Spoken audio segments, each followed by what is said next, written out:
Hello and welcome viewers to what we're hoping will be a really competitive cricket match. It's a lovely day here today and the ground looks absolutely fantastic. There are a few empty seats, but I'm sure they'll fill up as the day progresses. I can see the captains are waiting to toss the coin, so let's get down there and see what happens.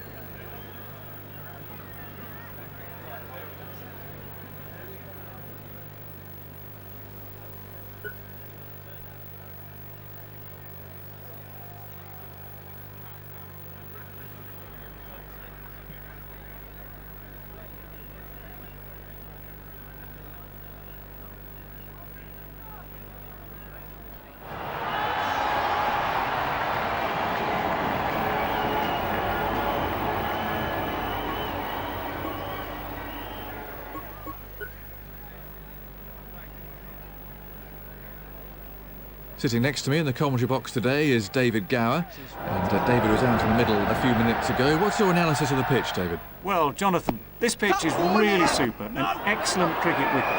The groundsman's done a fine job. It's hard and fast, so the ball will come onto the bat nicely. But there will also be plenty of bounce for the bowlers, with the ball carrying through to the wicketkeeper comfortably at waist height. The wrist spinners should particularly enjoy bowling on it.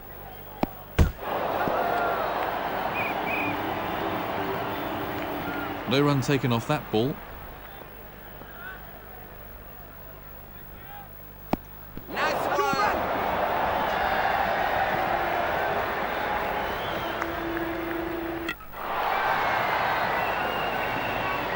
That was a wide.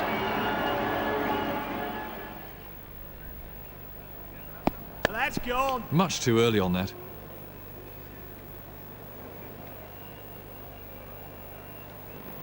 No runs there.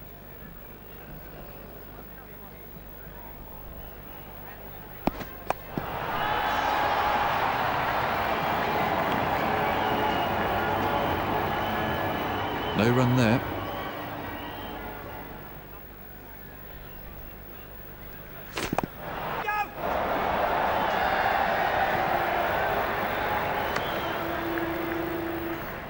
One more run there.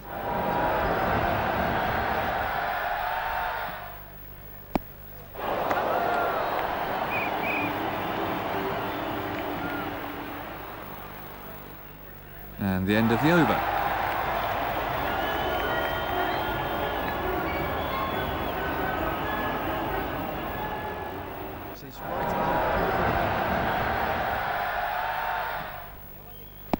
Top ball in!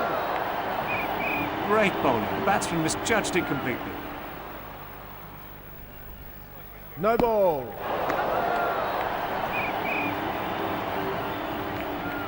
He's having some problems with his run-up out there. That's gone.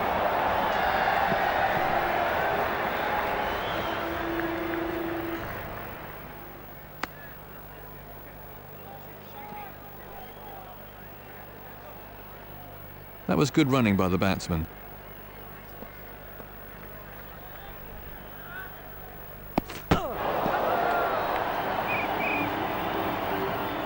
No runs scored.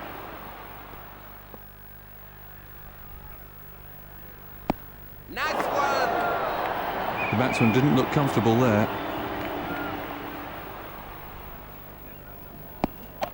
Run it!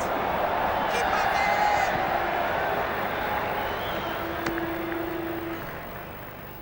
One more onto the team total.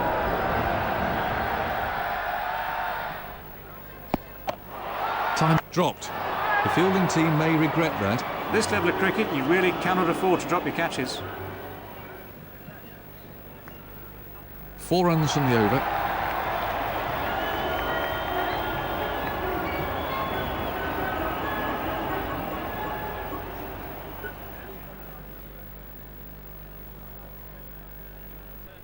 This is right on. Let's go. Played off the back foot.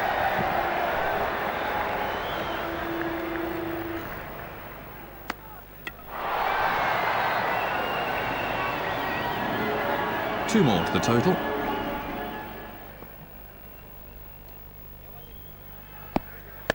Come on, Much too early on that.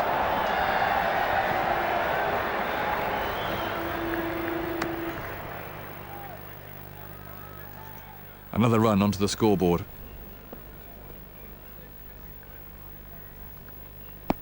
Grip ball in.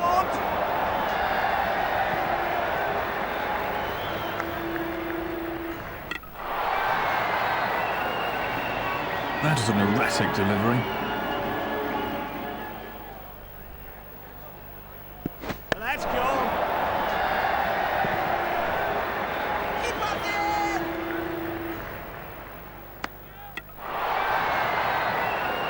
Top-class fielding is really important in cricket these days, David. I think what's changed nowadays is that people make so much more of an effort with their fielding. There were always talented fielders around, always great catchers, great slip catchers through the ages. But now everyone's expected to be a top-class catcher, a top-class thrower, quick in the field. You've got this sliding tackle, stop and turn, all the rest of it, which I don't always believe in. But fielding is really, really good nowadays, and of course it's so vital in supporting your bowlers. And it's so important, isn't it, when you get so many close matches, that you can make all the difference with a couple of good stops as to whether you win or lose the match.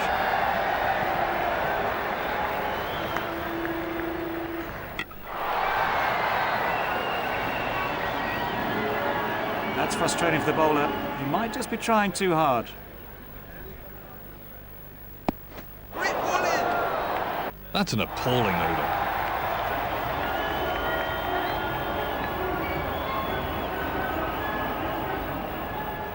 This is right arm.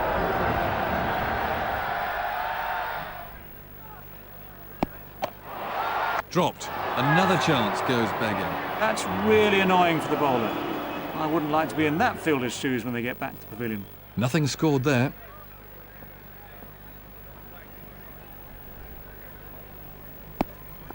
Run it. Stay The batsmen changed their minds.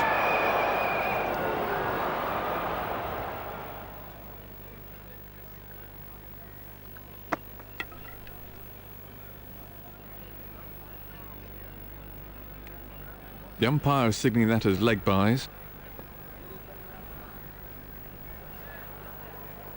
Let's go.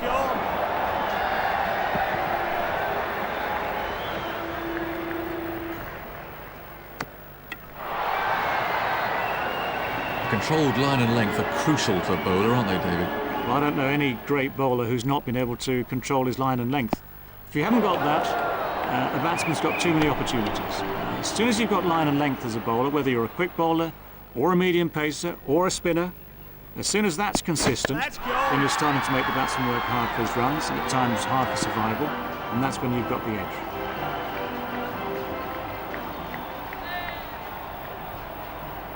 They're having a shout.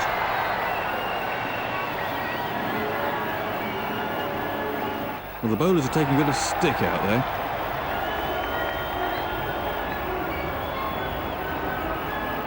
A slow bowler to start a new spell. This is right arm over the wicket.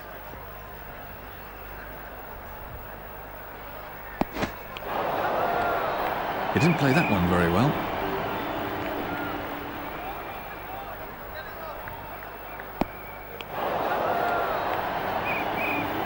That's great bowling by the spinner.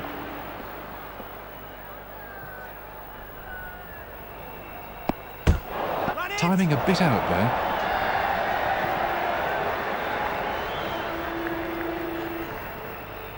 No runs scored.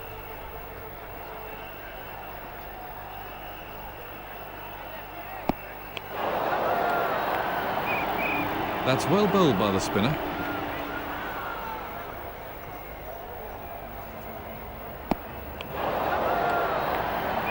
Good bowling from the spinner.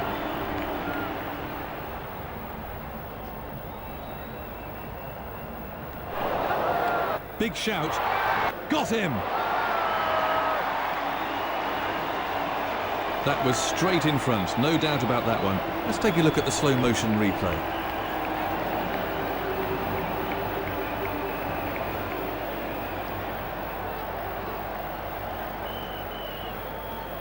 New batsman's in for the New Zealanders.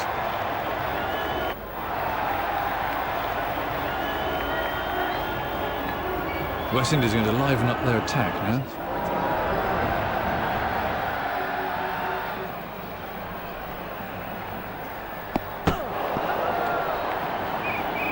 No run there.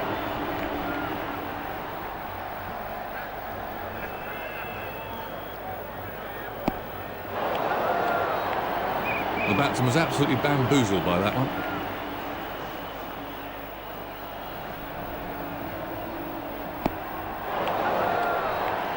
That's so frustrating for the bowler.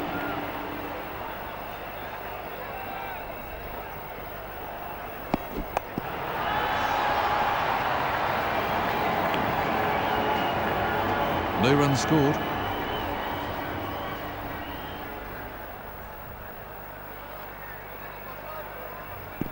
Yes! Stay Mix there. up here. Get back. Mix up between the batsmen. Nothing scored there.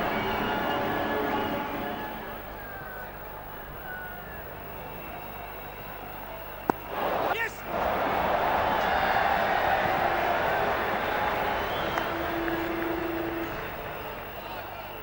That brings the innings to a close.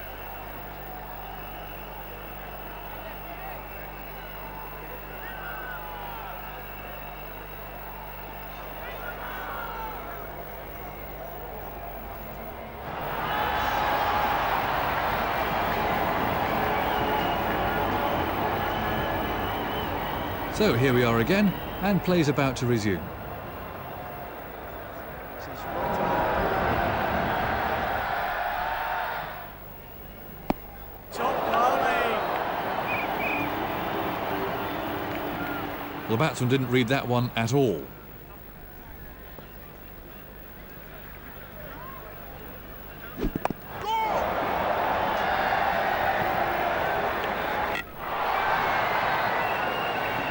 Just one there. No ball.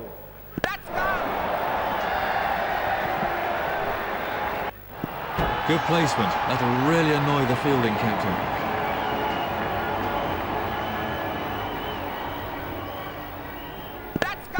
Not particularly well timed.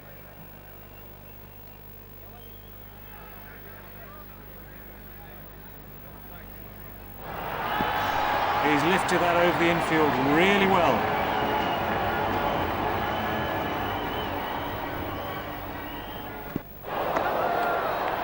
The batsman was in quite a bit of trouble with that delivery.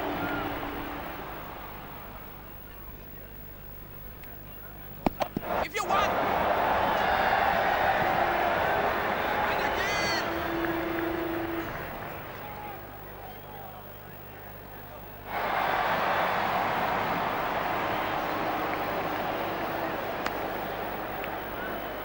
That was good running by the batsman.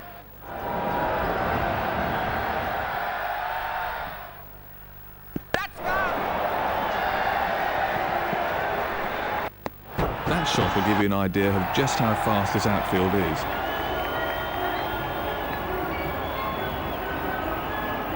A slow bowler to start a new spell. Okay, left arm over the wicket. Yes. And again.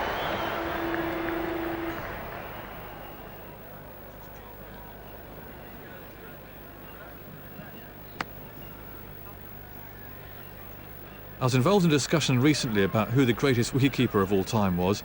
It's not an easy question to answer, as the role of the wicketkeeper has changed somewhat in the modern era, with the emphasis being placed on batting skills rather than pure wicketkeeping skills. Many of the obvious choices were bandied about: Alan Knott, Les Ames, Rodney Marsh, Ian Healy and so on. But one name came up that surprised me, and that was Andy Flower. Looking at his record, it's pretty impressive, with a test batting average in excess of 50.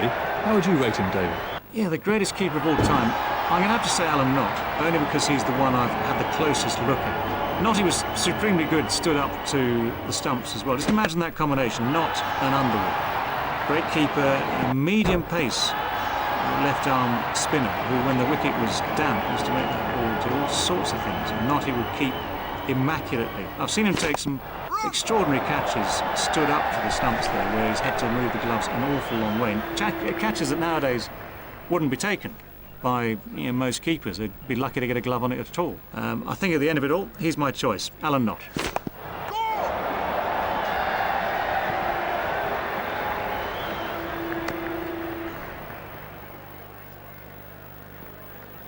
And the end of the over.